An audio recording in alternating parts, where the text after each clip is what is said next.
नमस्कार सर्वांना, मी अनिता नगरकर दळवी या चॅनलमध्ये आपलं सर्वांचं स्वागत आहे. तर फर्स्ट पार्टमध्ये मी तुम्हाला सांगितलं की अहिल्यानगर ते तिरुपती बालाजीचा प्रवास ट्रेनने आम्ही कशा पद्धतीने केला आणि दुसऱ्या दिवशी आम्ही स्टे केला श्रीनिवासम म्हणून. अगदी स्वस्त दरामध्ये आपल्याला तिथं रूम भेटतात. तर तुम्ही कधी गेल्यानंतर तुम्हाला कळेलच तिथं. आणि मी तर म्हणते तिरुपती बालाजी म्हणजे भटक्यांची पंढरीच आपल्या भाषेमध्ये. गरिबांचा देव म्हणलं तरी चालेल का. तिथं गेल्यानंतर तुम्हाला खर्च हा खूप कमी प्रमाणात येतो.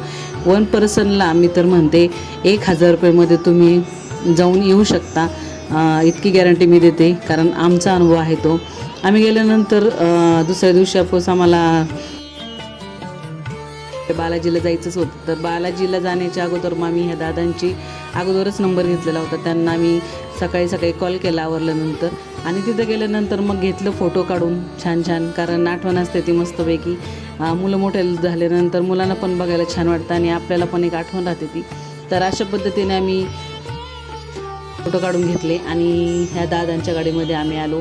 तर ही बघा आहे फर्स्ट कमान आपल्या बालाजीला जाण्याच्या अगोदरची. आणि इथं चेकपोस्ट आहे. तर चेकपोस्ट हे करून आम्ही पुढे गेलो आणि की अगदी आपण जंगल सफारीला आल्यासारखं वाटतंय.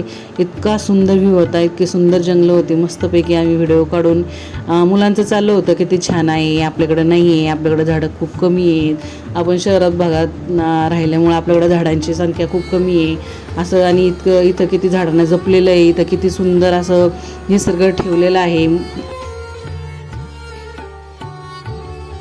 तर इथं पुढं आल्यानंतर हा चेकपोस्ट दुसरा, ह्या 2 नंबरचा चेकपोस्ट आहे. तर इथं अगदी असं वाटतंय ना की आपण एखाद्या मंदिरात एंट्री करतोय म्हणून, पण नाही. हा चेकपोस्ट आहे. किती सुंदर पद्धतीने कोरीवकाम आणि सुंदर असं बनवलेलं होतं. तर चेकपोस्ट झाल्यानंतर आम्ही पुढे गेलो आणि त्या दादांनी आम्हाला मात्र खूप छान पद्धतीने आम्हाला इथलचं सगळं दाखवलं.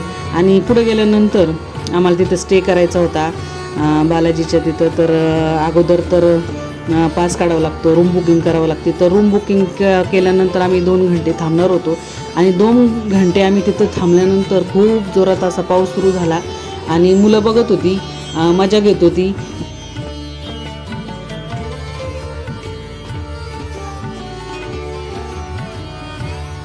तर इथं मुलं बघा कशी सांगत होती की बघा तिरुपती बालाजीला खूप पाऊस आहे, आपल्या अहिल्यानगरला पाऊस आहे का नाही असं सांगत होती मुलं.